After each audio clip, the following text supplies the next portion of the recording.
Thursday வந்து லைட்டாக மழை பெஞ்சிருந்துச்சு. நம்ம நார்மலாக அந்த ட்ரீஸ் எல்லாம் பார்க்குறதுக்கும், மழை பெஞ்சதுக்கு அப்புறமா பார்க்குறதுக்கும் நல்லா வித்தியாசம் தெரியும். பார்க்குறதுக்கு ரொம்பவே அழகாக இருக்கும் மழை பெஞ்சதுக்கு அப்புறமா பார்க்குறதுக்கு. 2 டேஸ் எடுத்த வீடியோ கிளிப்ஸ் எல்லாம் கம்பைன் பண்ணி தான் இந்த ஒரு வீடியோ வந்து நான் போஸ்ட் பண்ணியிருக்கேன். இதில் ரெசிபீஸ் எல்லாமே கவர் ஆகுது. ஸ்கிப் பண்ணாமல் பாருங்கள், யூஸ்ஃபுல்லாக இருக்கும். வெஜிடபிள்ஸ் வந்து வாங்குறது ரொம்பவே ஈஸி. ஆனால் அதை எடுத்து வைக்கிறது தான் பெரிய கஷ்டமே. ஹஸ்பண்ட் வந்து வெஜிடபிள்ஸ் எல்லாமே வாங்கிட்டு வந்து வச்சுருந்தாங்க. அதை ஒன்றா வந்து எடுத்து வச்சிட்ருந்தேன். பச்சை மிளகா வந்து எப்போவுமே இந்த மாதிரி காம்பை கிள்ளி வந்து ஸ்டோர் பண்ணோம் அப்படின்னா ரொம்ப நாளைக்கு கெட்டு போகாமல் அப்படியே நல்லாயிருக்கும். ஒரு 1/4 கிலோ அளவுக்கு பச்சை மிளகா வாங்கியிருந்தேன். எல்லாத்தையுமே வந்து காம்பை கிள்ளி வந்து ஸ்டோர் பண்ணி வச்சுட்டேன். அப்புறமா தேங்காய் வந்து ஸ்டோர் பண்ணும்போது நம்ம எப்போவுமே வந்து ஸ்ட்ரைட்டாக தான் வந்து ஸ்டோர் பண்ணணும். எங்கே வச்சாலும் சரி ஸ்ட்ரைட்டாக வைக்கணும். அப்படி இல்லைனா வந்து தேங்காய் வந்து கெட்டு போயிடும்னு சொல்லுவாங்க. இப்போ நமக்கு நிறைய தேங்காய் கிடச்சிது அப்படின்னா அந்த மாதிரி ஸ்ட்ரைட்டாக ஸ்டோர் பண்ணி வச்சோன்னா ரொம்ப நாளைக்கு இருக்கும். வெஜிடபிள்ஸ் எல்லாத்தையுமே கண்டெய்னரில் வச்சு ஃப்ரிட்ஜிலையும் ஸ்டோர் பண்ணியாச்சு. அப்புறமா நைட்டுக்கு வந்து யாருக்குமே சாப்பிட்ற மூடு இல்லை. சரி சும்மா படுக்க முடியாதுன்னு சொல்லிட்டு இந்த கார்ன் சாலட் மாதிரி சிம்பிளாக பண்ணிடுவோன்னு சொல்லிட்டு பண்ணிகிட்டு இருந்தேன். ஒரு ஃப்ரெஷ்ஷான கார்ன் எடுத்துகிட்டு அதை இந்த மாதிரி தோலெல்லாம் நீக்கிட்டு உதுத்து எடுத்துக்க போகிறேன். இந்த மாதிரி தனித்தனியாக உதுத்து எடுத்துகிட்டு இதை வந்து நான் இப்போது ஸ்ட்ரீம் பண்ணி எடுக்க போகிறேன். இட்லி பாத்திரத்தில் வச்சு. குக்கரில் வைக்கிறதா இருந்தாலும் வைக்கலாம். ஒரு 2 விசில் வச்சாலே நல்லா குக் ஆயிரும். நான் வந்து ஸ்ட்ரீம் பண்ணி எடுத்துக்கிறேன் இன்றைக்கி. அந்த குக் ஆகிற கேப்பில் வந்து வெஜிடபிள்ஸ் எல்லாமே கட் பண்ணி வச்சுட்டேன். இப்போ ஒரு கடாயில் பட்டர் இல்லைனா நெய் சேர்த்துக்கலாம். என்கிட்ட பட்டர் இல்லை, அதனால் நான் நெய் சேர்த்துருக்கேன். கொஞ்சமாக மஞ்சள் தூள், மிளகாத்தூள், மிளகுத்தூள், உப்பு எல்லாம் சேர்த்துட்டு நல்லா மிக்ஸ் பண்ணி விட்டுட்டு வேக வச்ச கானையும் அது கூட சேர்த்து ஒரு 5 மினிட்ஸ் நல்லா ஃப்ரை பண்ணி எடுத்துக்கணும். கானை வந்து குக் பண்ண கானை ப்ளைனாக சேர்க்குறத விட இந்த மாதிரி நம்ம பண்ணி சேர்த்தோம் அப்படின்னா அந்த சாலட் வந்து ரொம்பவே டேஸ்டியாக இருக்கும். இப்போ இந்த மசாலாவில் கான் எல்லாத்தையுமே சேர்த்துட்டு நல்லா ஃப்ரை பண்ணிக்கலாம். ஒரு 5 to 8 மினிட்ஸ் நல்லா ஃப்ரை பண்ணி விட்டுக்கலாம். இப்போ இந்த அளவுக்கு நல்லா ஃப்ரை ஆனதுக்கப்புறமா ஆஃப் பண்ணிவிட்டு கொஞ்சம் ஆற விட்டுட்டு எல்லா வெஜிடபிள்ஸையும் சேர்த்துக்கலாம். ஒரு 5 மினிட்ஸ்க்கு அப்புறமா வெங்காயம், கேப்சிகம், கேரட், அப்புறமா வெள்ளரிக்காய் எல்லாமே நான் சேர்த்துக்கிறேன். கொஞ்சமாக மல்லி இலையும் சேர்த்துக்கிறேன். ஆல்ரெடி கானுக்கு தேவையான உப்பு வந்து நம்ம சேர்த்தாச்சு. இப்போ இந்த வெஜிடபிள்ஸ்க்கு தேவையான உப்பு மட்டும் கொஞ்சமாக நான் சேர்த்துக்கிறேன். சின்ன லெமனில் ஒரு 1/2 லெமன் அளவுக்கு எடுத்து அந்த சாறையுமே இதில் வந்து நம்ம சேர்த்துடலாம். சேர்த்துட்டு நல்லா மிக்ஸ் பண்ணி விட்டுடலாம்.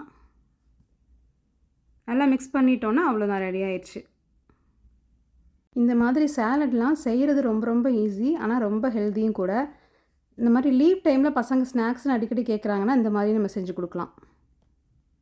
கானுக்கு பதிலாக வேர்க்கடலை எது வேணாலும் வச்சு நம்ம செஞ்சு கொடுக்கலாம். இன்றைக்கி டின்னர் இதுதான். ஆப்பிள்ஸும் கூடவே கட் பண்ணி வச்சுட்டேன். ஃப்ரைடே வந்து நானும் ஹஸ்பண்டும் வந்து ஃபாஸ்டிங்கிறதுனால மத்தியானத்துக்கு குழம்பு சாதம் வைக்கிறத விட இந்த மாதிரி கவுனி அரிசி கஞ்சியாக ரெடி பண்ணலான்னு சொல்லிட்டு முந்தின நாள் நைட்டே வந்து ஊற வச்சுட்டேன்.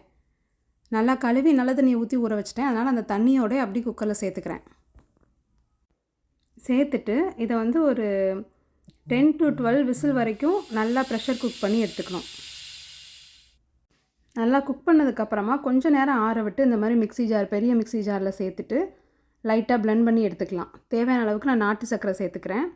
இப்போ நான் செய்கிறது ஸ்வீட் கஞ்சி, கார கஞ்சியும் நம்ம செய்யலாம். அதை நான் இன்னொரு வீடியோவில் ஷேர் பண்ணுறேன். நாட்டு சர்க்கரை சேர்த்து பிளெண்ட் பண்ணிவிட்டு எடுத்து வச்சுருக்கிற தேங்காய் பாலையும் இது கூட சேர்த்து பிளெண்ட் பண்ணிக்க போகிறேன்.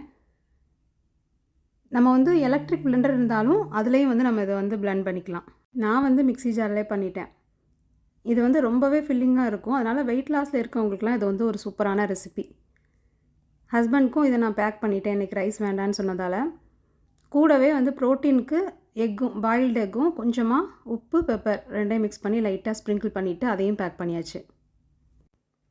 இதை ட்ரை பண்ணி பார்த்துட்டு எப்படி வந்துச்சுன்னு சொல்லிட்டு எனக்கு கமெண்ட்டில் சொல்லுங்கள். ரொம்பவே ஹெல்த்தியான ஒரு கஞ்சியும் கூட. பசங்களுக்கு வந்து ஃப்ரைட் ரைஸ் கேட்டிருந்தாங்க. அவங்களுக்கு தனியாக எக் ஃப்ரைட் ரைஸ் வந்து செஞ்சு காலையிலே கொடுத்து அனுப்பியாச்சு. லஞ்செல்லாம் பேக் பண்ணி கொடுத்துட்டு கொஞ்சம் நேரம் ரிலாக்ஸ் பண்ணதுக்கப்புறமா இந்த வாரம் வந்து என்ன சிறுதானியம் ஊற வைக்கலான்னு யோசிச்சப்போ வீட்டில் சாமை அரிசி இருந்துச்சு. அதை வச்சு தான் தோசைக்கும் அப்புறமா உளுந்து வடைக்கும் வந்து ஊற வச்சுருந்தேன். சாம்பார் தோசைக்கு வந்து 2 டம்ளர் அளவுக்கு சாமை அரிசிக்கு 1/2 டம்ளர் உளுந்து, ஒரு சின்ன டீஸ்பூனுக்கு 1 டீஸ்பூன் வந்து வெந்தயம் சேர்த்து ஊற வச்சுக்கலாம். அரைக்கிறதுக்கு 1 ஹவருக்கு முன்னாடி ஒரு 1/2 டம்ளர் அளவுக்கு அவலும் ஊற வச்சு இந்த சாமை அரிசியோடு சேர்த்து அரைச்சோம் அப்படின்னா தோசை நல்லா சாஃப்டாக வரும். இப்போ ஊற வச்சு 6 மணி நேரத்துக்கிட்ட ஆயிடுச்சு. அவளையும் நான் ரெடியாக ஊற வச்சு எடுத்து வச்சுட்டேன். இப்போ மாவு அரைக்க ஸ்டார்ட் பண்ணிடலாம். எப்போவுமே உளுந்த வடைக்கு ஊற வச்சோன்னா ஃபஸ்ட்டு அதை அரைச்சிட்டு அடுத்து தான் அடுத்த மாவு அரைக்கணும். நான் வந்து மறந்து போய் சாம அரிசி மாவை ஃபஸ்ட்டே சேர்த்துட்டேன். அதனால் உரலை நல்லா கழுவிட்டு திரும்ப வடை மாவு அரைக்கிற மாதிரி ஆயிடுச்சு.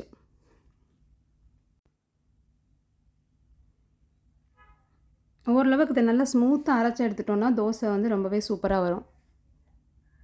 எப்போவுமே லிட்டை க்ளோஸ் பண்ணி வச்சிட்டோன்னா நம்ம வந்து வெளியில் போனாலும் ரிலாக்ஸாக இருக்கலாம். பூச்சி எதுவும் விழாமல் இருக்கும். இப்போ இது நல்லா அரைப்பட்டுருச்சு. இப்போ இதை வந்து நான் டில்ட் பண்ணி எடுத்துக்கலாம். எனக்கு இது டில்ட்டிங் கிரைண்டதுனால இந்த கேபினெட்டுக்கு மேலே வச்சு நான் அரைக்கும் போது எனக்கு டில்ட் பண்ணுறதுக்கு ஈஸியாக இருக்கும். அடுத்ததாக உளுந்த வடைக்குமே நான் சேர்த்துக்கிட்டேன் அரைக்கிறதுக்கு. உளுந்த வடைக்கு எப்போவுமே இந்த அளவுக்கு திக்காக இருக்கணும். கொஞ்சம் வந்து மாவு லூஸ் ஆகிட்டாலும் எண்ணெய் வந்து நல்லா குடிக்க ஆரம்பிச்சிடும் வடையில். அதனால் அதை கவனமாக பார்த்து தான் நம்ம உளுந்த வடைக்கு அரைக்கும் போது எப்போவுமே அரைக்கணும். நான் ரெண்டையுமே நெக்ஸ்ட் டே தான் யூஸ் பண்ண போகிறதுனால ரெண்டையுமே நான் உள்ளே வச்சிட்டேன். மார்னிங் வந்து வடையும் அடுத்த நாள் நைட்டுக்கு தான் தோசையும் பிளான் பண்ணியிருந்தனால ரெண்டையுமே நான் உள்ளே வச்சிட்டேன். நெக்ஸ்ட் டே எடுத்து வெளியே வச்சுக்கலான்னு சொல்லிட்டு டிஷ்வாஷரையும் எல்லாம் லோட் பண்ணிவிட்டு ஆன் பண்ணி விட்டுட்டேன். ஹஸ்பண்ட்க்கு வந்து நெக்ஸ்ட் டே வந்து கிரிக்கெட் மேட்ச் இருக்குதுன்னு சொல்லியிருந்தாங்க. ரொம்ப ஏர்லி மார்னிங் கிளம்பணும், சாப்பிட்டு போக முடியாதுன்றதுனால அவங்களுக்கு ட்ரை ஃப்ரூட் ஜூஸுக்கு வந்து ஊற வச்சுருந்தேன். இதுக்கு வந்து ஒரு பவுலில் வால்நட், முந்திரி, பிஸ்தா, சன்ஃப்ளவர் சீட், பம்கின் சீட், கூடவே கொஞ்சமாக வாட்டர்மெலன் சீடு,